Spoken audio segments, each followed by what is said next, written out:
In the Father, and Son, and the Holy Ghost. The Holy Ghost for the hearts of thy faithful and kindle and the fire for them. Send forth thy Spirit, and they shall be created. Let us pray, God, that the Holy Ghost for the hearts of the faithful, God, that the same Spirit, we may be truly wise and having trust in his consolation through Christ our Lord.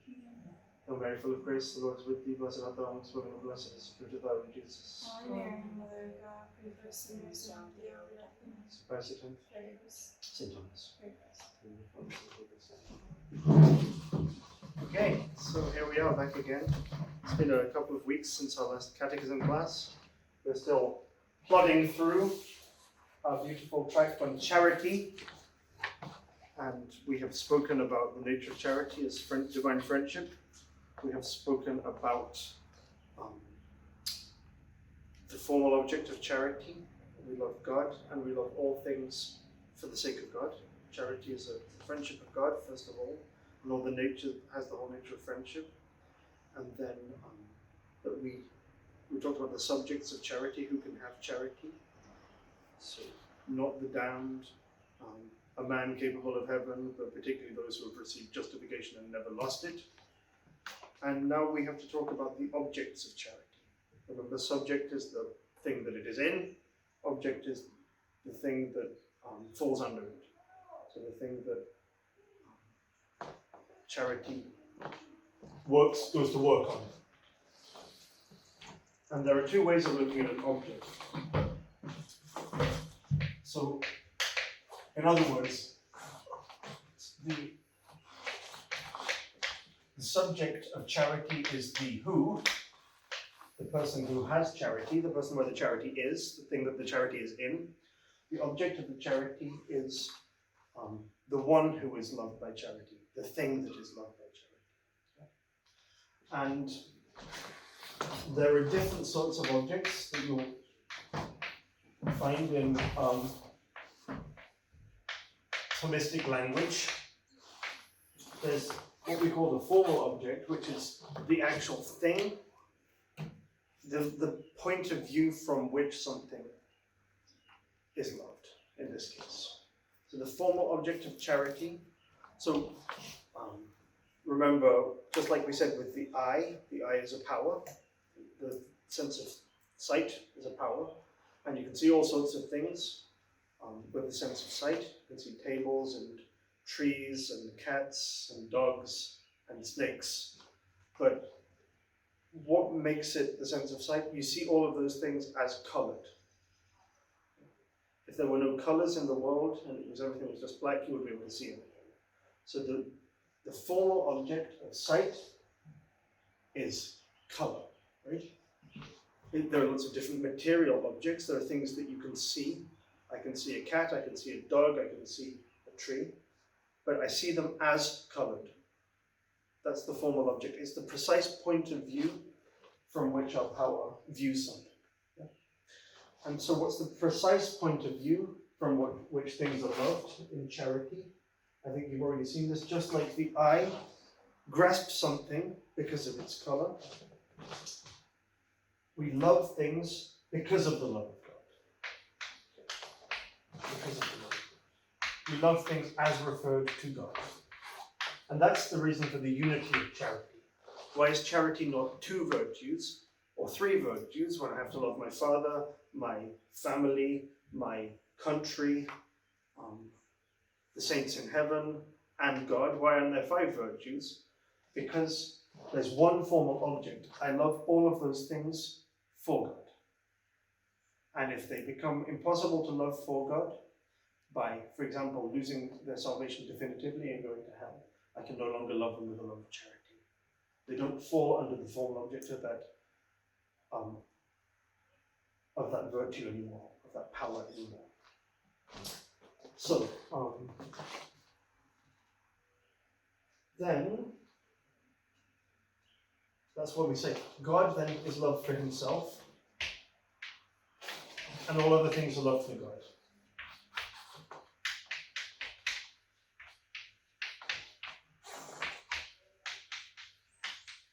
All of the things that we love by charity.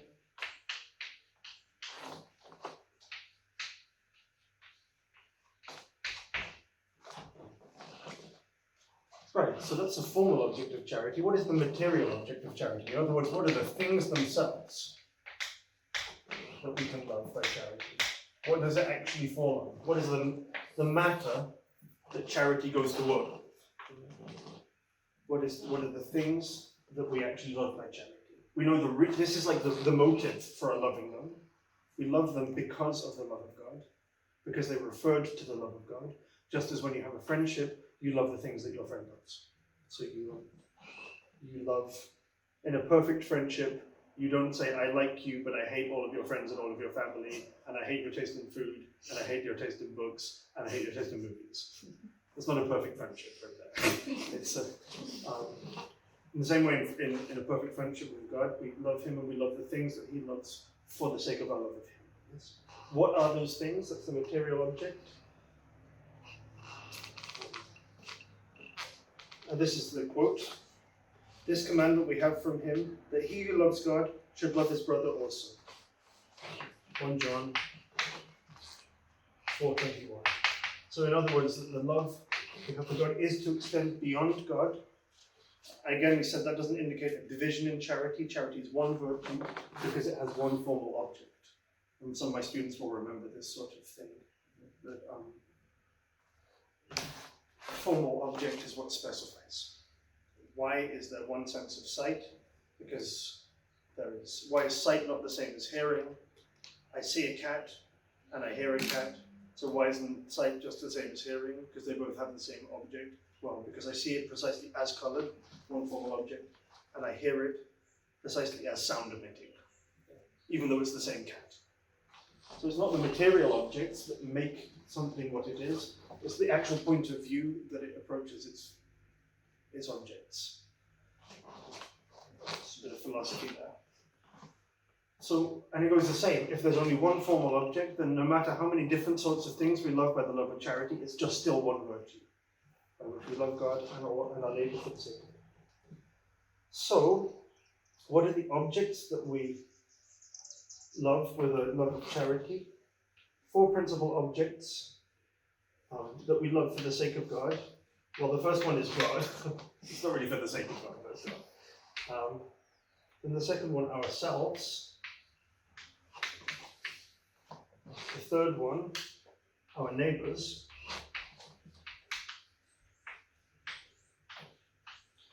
And the fourth, our bodies. All of these things are referred in some way to divine happiness, divine friendship, and salvation in heaven. So, all of these things, the basis of friendship is sanctifying grace, because friendship, the basis of charity, the divine friendship, is a shared life in sanctifying grace. Remember, we said every friendship requires shared goods, communion of goods, a certain equality. What is the equality that we have with God? He gives us a share in his own life by sanctifying grace. That's the basis of charity, the grace of God. And the fruition of that grace of God is found in the beatific vision in heaven. So the things that we love with the love of charity are all referred to the beatific vision in heaven. What are those things? Persons, right? Persons who are capable of attaining heaven. So not God, of course, he's God, but we love ourselves insofar as we're capable of attaining heaven, and God loves us. We love our neighbors insofar as they're capable of attaining heaven, and God loves them. We love our bodies insofar as it's capable and it's the means for our attaining heaven, and God loves it, insofar as he gives it being. You'll notice what we don't have here is material things. I love chocolate, yes, but with a love of concupiscence, not with a love of friendship. The chocolate cannot have a mutual exchange of goods with me. The chocolate cannot will my good. So, I'm not friends with chocolate. There again, even man's best friend. The dog is man's best friend. It's a metaphor. The dog is not actually man's best friend, because the dog is not actually a person. We talked about that. A person has a rational nature. A dog does not have a rational nature. Neither does a cat. Just in case you think I'm being biased. Okay, so let's just look at those a little bit. The love of self, first of all.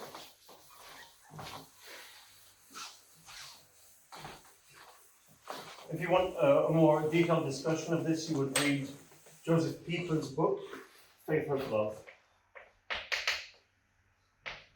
Pieper, Faith, Hope, Love.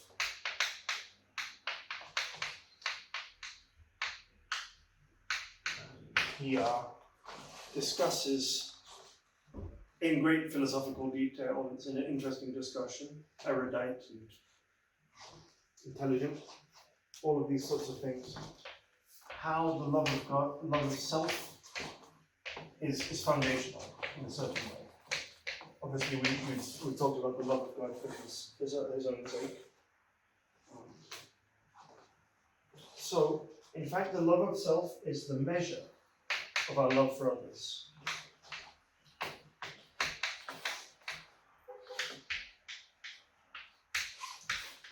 That's what we said. Love your neighbor as yourself. It's the commandment of God. Love your neighbor as yourself.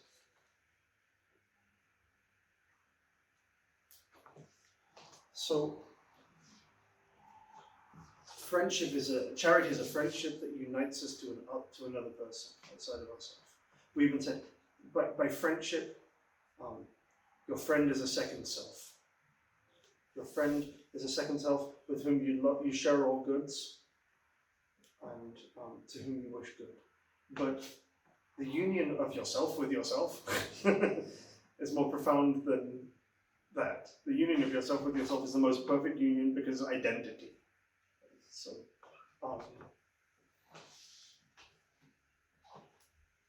it's a more perfect union than the union even with a friend.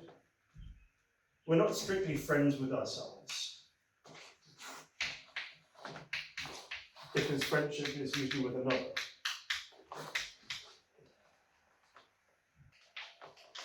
Although, we'll see. Strictly, love of self is above friendship. It's a higher love. It's the standard of the model of friendship.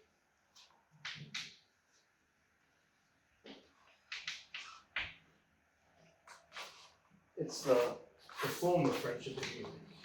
The friend is loved as a second self. We wish good to the friend as we wish good to ourselves. Love your neighbor as yourself. This is what, do unto others as you would have them do to you. That's the rule of our friendship, to give to others, to treat others as we would wish to be treated. And this is Aristotle. Friendly relations with one's neighbors, the works by which friendship are defined, take their origins from a man's relationship with himself.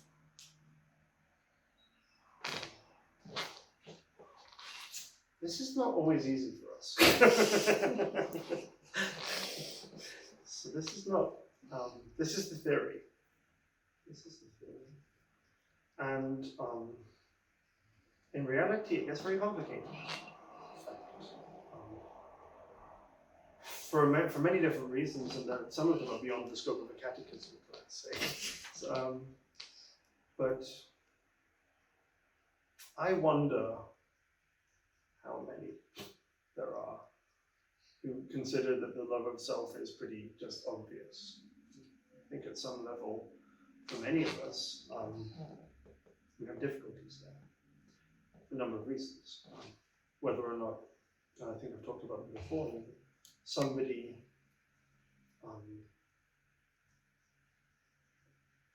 treated us badly, and rather than judge them wrong, we judge that they have to be right and we have to be wrong, and we deserve that treatment, and then we internalize it, and then that's just who I am, and that's just what I deserve, this kind of thing. Sometimes the results of past experiences, and sometimes not measuring up to the standards that we set for ourselves, which are often unattainable. So this question of love of self Sometimes on the natural level it's broken, actually. And it really, that's why we have to go to charity in order to at least orientate ourselves and to fix it. So, I have a hard time with myself, and every time I, this kind of negative self-talk, every time I make a mistake, I'm like, why did you do that? You're just such a XYZ. And that is going on in my head all the time. And charity is really, at that point, has to be the steadying thing. God loves me, and I have to try and love myself with a supernatural love for the sake of the love of God. In fact, we live in the modern world where everything's upside down and broken, so it's not so evident to us.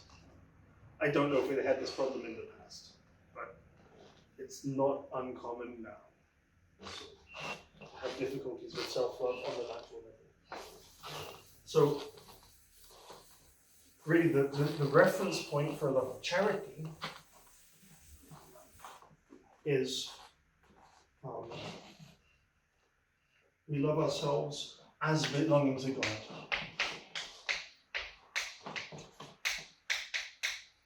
Because God made us, God loves us. We want to love what God loves.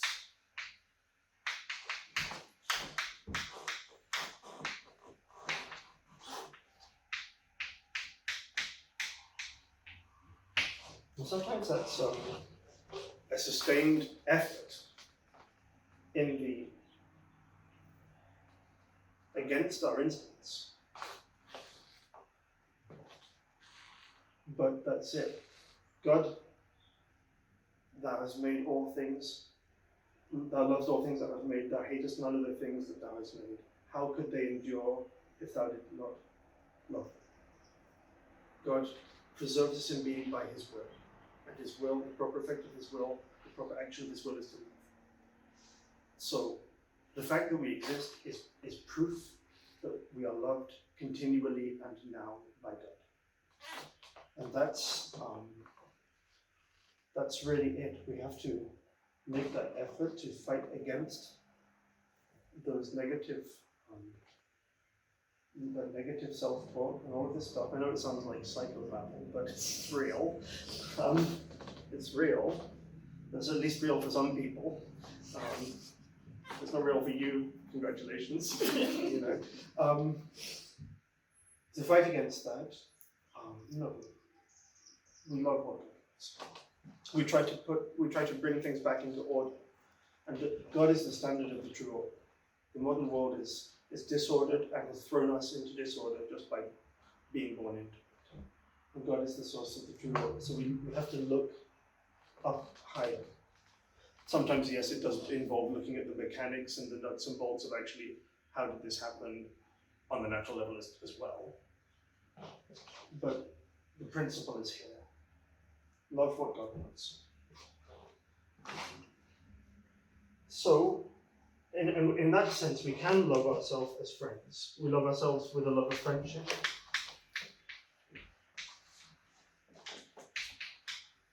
As friends of God.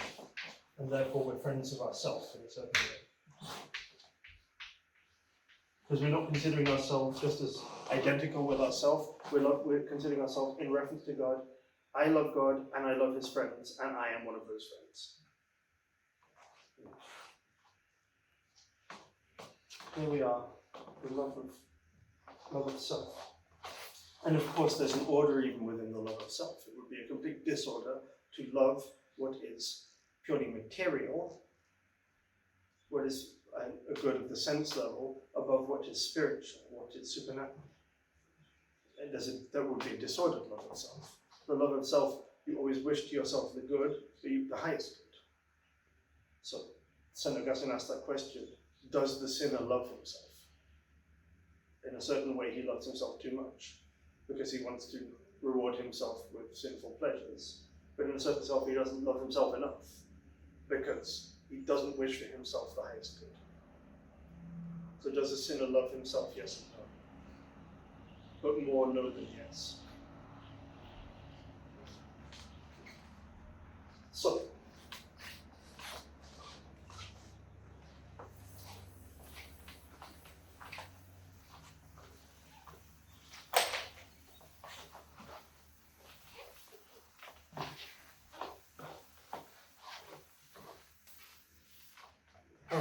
love of neighbor.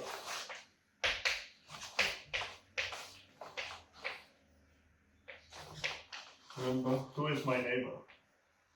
Our Lord doesn't answer, he just comes with a parable of the Good Samaritan. Well, we're going to answer because we're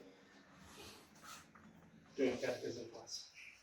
So, neighbor is properly an intellectual creature. Not a cat, not a dog, not a rock, not chocolate. A creature of intellectual nature, with a reason, with a will, capable of sharing eternal happiness.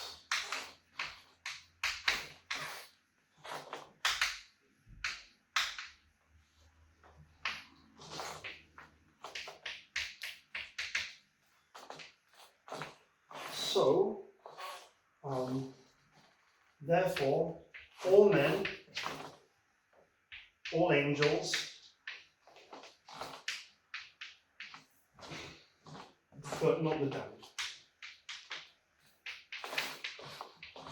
So anybody who is not now in hell, then yes, we have to love with the love of charity. Not the damned, because we cannot have friendship with them insofar as we don't share common goods, and they have no potential to share the good that charity is founded on, which is the life of sanctifying grace, the life of God. So, we wish them to remain in being insofar as they reflect the glory of God by accepting the sufferings, the punishments that their deeds have merited, but we don't love them with a lot of friendship. The foundation of a shared life of friendship, which is the possibility to attain heaven, is not there. Okay, similarly, not strictly animals. Not irrational animals, strictly, because they're not able to share eternal happiness, I'm sorry. They can't have the beatific vision. Cats cannot have the beatific vision. They don't have the intellectual nature for it. They just wouldn't be able to have an intellectual vision at all. They don't have that reason. But, our author nicely says, to cover everything, animals indirectly may be the object of charity insofar as we want to manifest God's honor, as did St. Francis of Assisi, or insofar as we desire men to have them and use them well. So I don't love the cat with the love of friendship directly, but if I see that it makes my friend who I love with a love of charity very happy, then I love the cat as included in that charity. Or insofar as I see that the beautiful displays of the natural world glorify God and redound to the honor of God, and I love God, then I love them with charity. They fall under my charity, but indirectly. Not precisely as friendship with the birds and the bees, although, brother, sun, and sister, moon, and brother, donkey, and all of these sorts of things, St. Francis. But insofar as they are referred to the friendship of God, we can love them in that way, by charity, as a kind of indirect object of charity. All right. So, what about who else is my neighbor? My fellow man, even sinners, and even enemies. Why? So, my neighbor would be sinners, would include sinners, and would include enemies.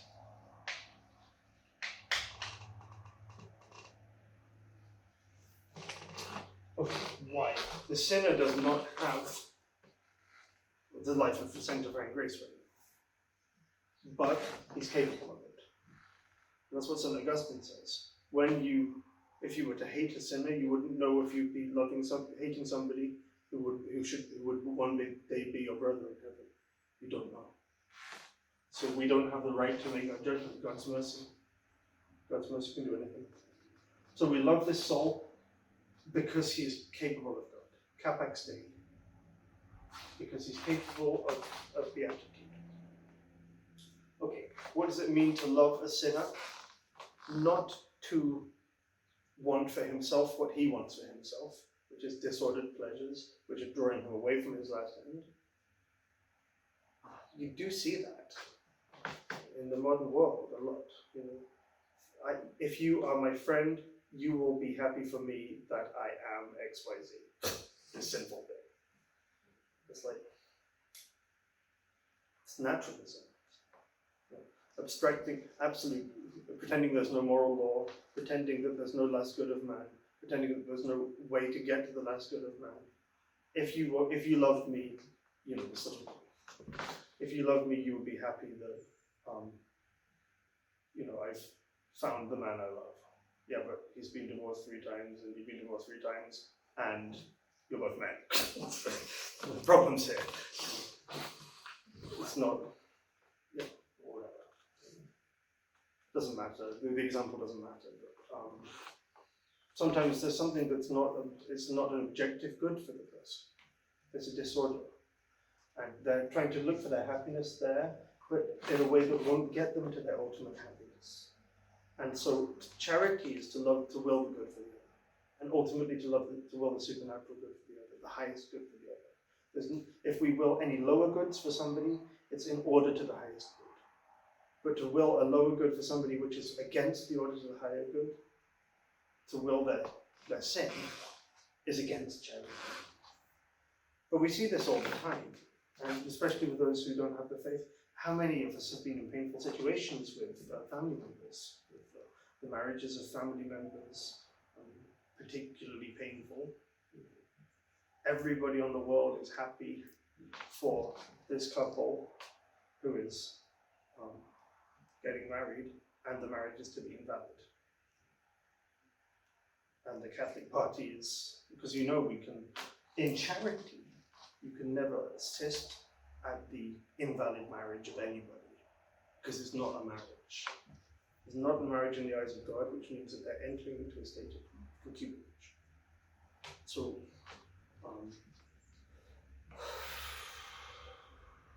and something that you really need the faith to be on that page. It's because it's the Church tells it. For example, Catholics are bound by canonical form in getting married. So you cannot have 2 Catholics who get married in front of the Justice of the Peace validly. So never, even if they're 2 Catholics and they get married outside of the Catholic Church, it's not a valid marriage. And it can be this kind of pressure, you know, and this kind of guilt trip. You don't love me. If you loved me, you would be happy for me because I am happy, and you would want what I want. And that's more important than your stupid religion, whatever it is. Right? Brad loves me more than you ever will. Okay, sort of thing. All of these scenarios, this is the sort of things that Catholics can expect to come into contact with in the modern world more and more and more and more. Because the moral compass is gone, and the grasp on the supernatural realities is gone. And even people brought up in Catholic families can become very disoriented. It's not difficult. And love is blind as well. So people are not always at their most rational when they're head over heels in love. We can expect to see these things. So loving a sinner does not mean loving what they love, wanting for themselves what they want. Loving a sinner means wanting their good, loving them in terms of their capacity for God, loving them in terms of their ability to become a friend of God. So, in every love of sinners includes hatred for their sin. If you love them, you hate what is bad for them. And their sin is bad for them. And if they can't see that, that's very much regrettable. But nevertheless, we know and have the objective standard from God. And sometimes that's difficult to hold on to, really, because the whole pressure over a whole family can be brought to bear on you. And you have to be in a certain way heroic, just to say, I know what the church teaches, and I know this looks like cruelty, but I know that it is charity. And I can only believe that acting in this way consistently with the true principles will be good for this soul in the end. Because at the end of the day, if everybody in the world, including the Catholics that I know, reinforce them in a sinful path, and everybody encourages them to think that they're doing the right thing, then it makes it impossible for them to change. It makes them impossible to really realize, to come to their senses, to realize that they've done something wrong. It makes them impossible to turn back, impossible to repent. Whereas, if you say, I'm sorry, I cannot go, and they have some Catholic saint buried down there somewhere, it's going to needle at them. And sometimes that's, the disproportionate reaction of defensiveness and aggressiveness. You suspect that that's what's underneath it. There's a pricked conscience somewhere. So, no, that's it. Love of sinners. We have to, because they're capable of God, but love them in the true order, which means in the light of the true supernatural realities, which means we have to know our faith, and we have to be willing to live with it very consistently, and to make sacrifices for it. He who loves father and mother more than me is not worthy of me. At the end of the day, even our love for souls has to be in order to love the love of God. And then enemies. So what is an enemy? One who hates us, or offends, or injures me. And, maybe even, or one I think does those things. I know he has it in for me. He always persecutes me. Every time I walk into the room, he says something. Okay, and he doesn't have any idea. It's all in my head. Nevertheless, that person falls under the command, love your enemies, through my own mistake.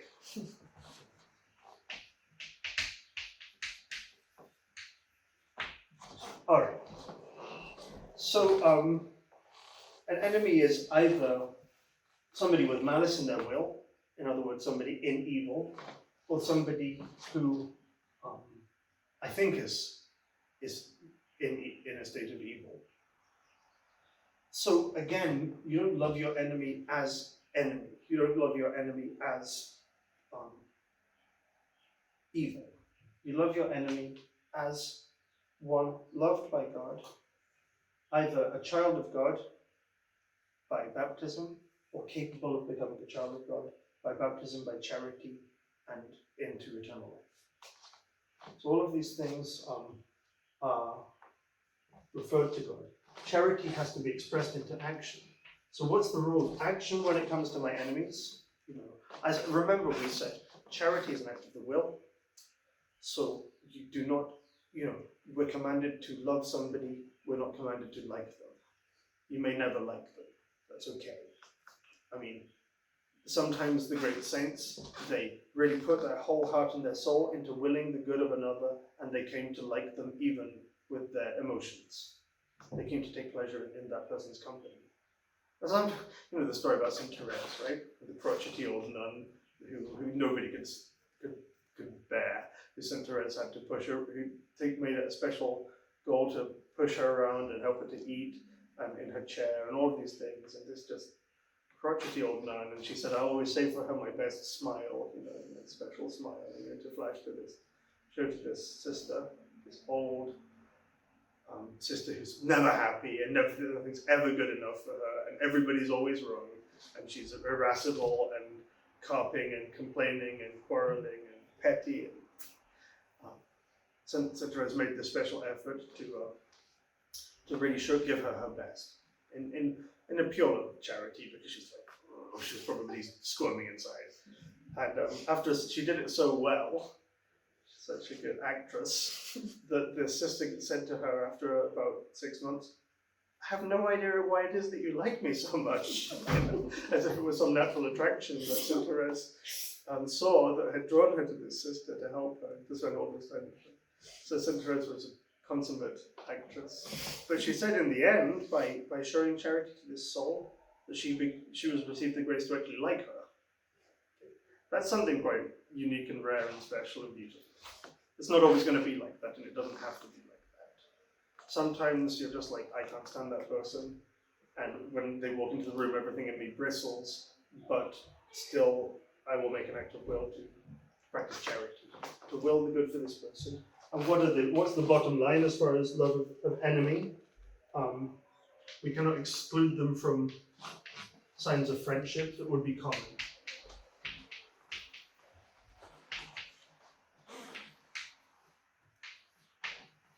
And exclude them from common signs of friendship. So if you're in a place where you walk down the road and you say good morning to everyone that you pass, you cannot refuse to say good morning to this man just because he's you. If it's absolutely common. Common signs of friendship that are a standard everywhere. You know, if you're in a community and you buy flowers for everybody when their parent dies, and it's just what you do every time, then you do that for your enemy as well. Just whatever is common or standard or culturally normal in a place, you cannot withhold that basic courtesy from your enemy. And then it would be, contrary to, withhold from your prayers a prayer that you would pray for all men. Save all sinners, Lord, except Bob, because I don't like him. So prayers that you would pray for all men, you have to include your enemy.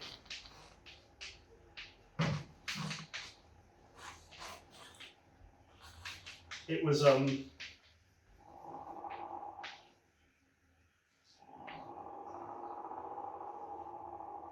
one of our priests stationed in Scotland. I don't know how much you know about the politics of England and Scotland and so on.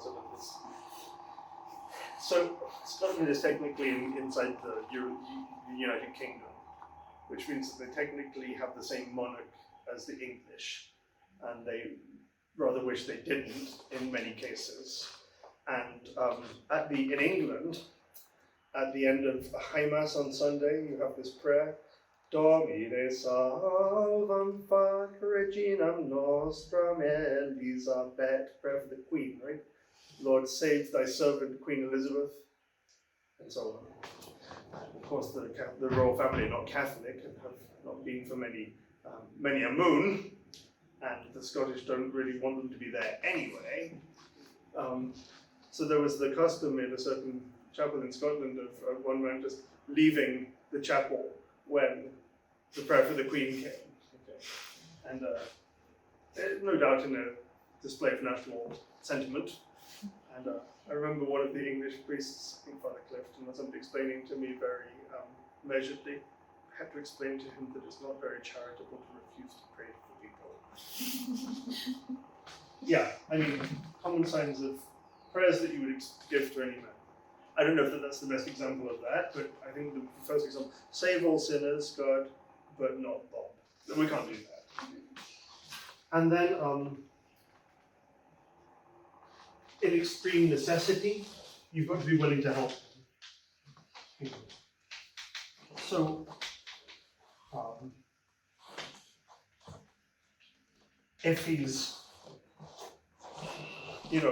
on the edge of a cliff with his two hands there, please help me, and he's going to fall off the cliff, you cannot be like, sorry man, I'd love to, but it's 3 o'clock, I've got to get on my way. So help in extreme necessity, spiritual need or physical need. Extreme. Can happen. Okay. So we don't have any obligation to seek out our enemy, somebody who hates us, somebody who wishes us ill, and show him special signs of friendship or special tokens of affection or anything like that. and we don't have any, outside of the extreme cases of necessity, we don't have any that kind of obligation. But if we do that, really to seek out our enemy, somebody who wishes us ill, and there's no extreme need, but still we seek him out in order to give him signs of friendship, special signs of friendship, that belongs to the perfection of charity. And that's the sort of thing we see in the lives of the saints.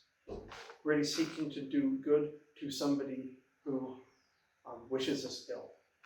There are lots of examples in the lives of the saints. St. Pius X, I think, was being really slammed and slandered by this man, I think a Freemason. And he was attacking him, and I think he was attacking him in all sorts of ways. If I remember rightly, even impugning his purity, which is ridiculous. St. Pius X was beyond reasonable reproach. But and the man finds out later that he loses his entire fortune, and he's given all this money by an anonymous benefactor that enables him to, support his family and not to fall into destitution and disgrace. And later he finds out that it was given to him by St. Pius X. A special token, but anonymously. A special token of friendship. Not in extreme. I mean, I don't know that he was dying, but he certainly lost his prestige, and he lost the standard of living to which he was accustomed, and so on. But we see things like that in the lives of the saints all the time. Giving special, seeking out the enemies for special favors of charity. And then lastly, the love of our bodies. We've probably got too much psych, so I'm not going to get into body.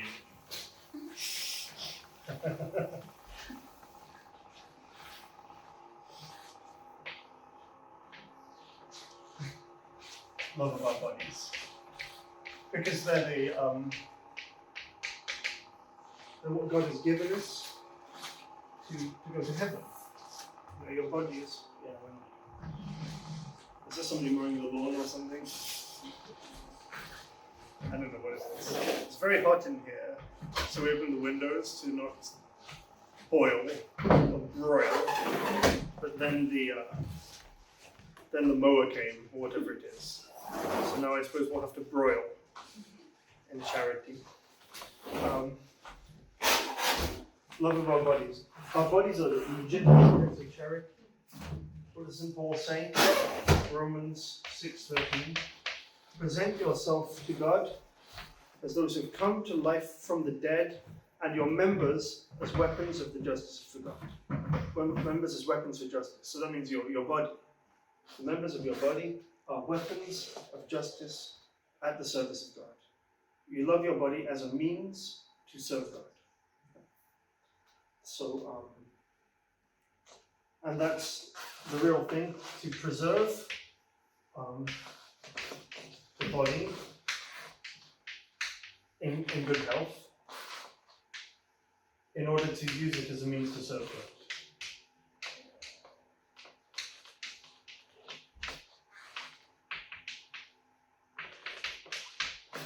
Okay, it doesn't mean that you pamper yourself necessarily. In fact, Christian mortification, restraining the inordinate desires of the body, does fit in to this. It's not against the love of your body to do Lent well. It's not against the love of your body to take cold showers.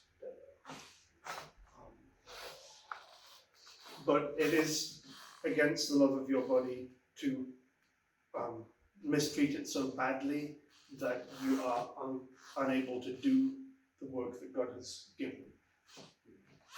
So I stay up every night till 3 a.m. binging Netflix, and then the next day I'm like yelling at everybody around me, and then I burn out.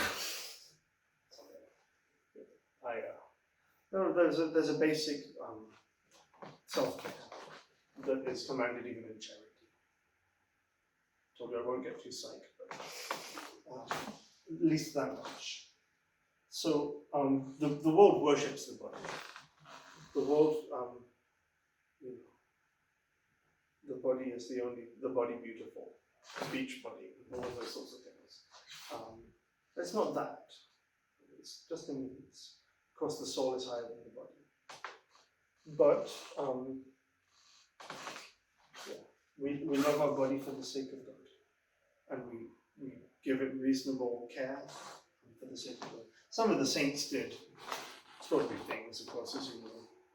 St. Francis of Assisi really starved himself and scourged himself and all sorts of things in his youth, and I think he found himself a bit worn out and a bit. By the time he was older, he was a bit worn out and he obviously didn't burn out, I don't think, but feeling the frayed edges of things a bit. And he said in his old age, maybe he used to call his body brother Ass, of the donkey. Maybe we were in our youth, maybe we were a bit too hard on brother Ass. So he realized maybe he hadn't been prudent in self-care, looking at that basic level. Well, I mean, that's important. It's really super important because it's the foundation of all our duties at the end of the day. If you're, it's part of Christian humility for me. If you're not maintaining a basic physical balance, we need to exercise. I'm sorry, we do. Even if it's just like a walk, that's fine. But we need to sleep, we need to eat, we need to exercise, we need like sunshine when we can get it.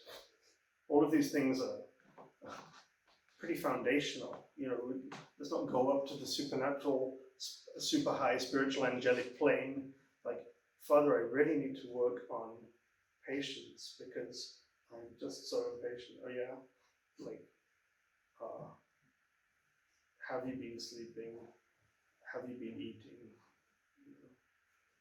The first questions I will routinely ask, because it's not always a completely supernatural prayer. Maybe I just need to pray more to get patience. Maybe you just need another hour's sleep a night.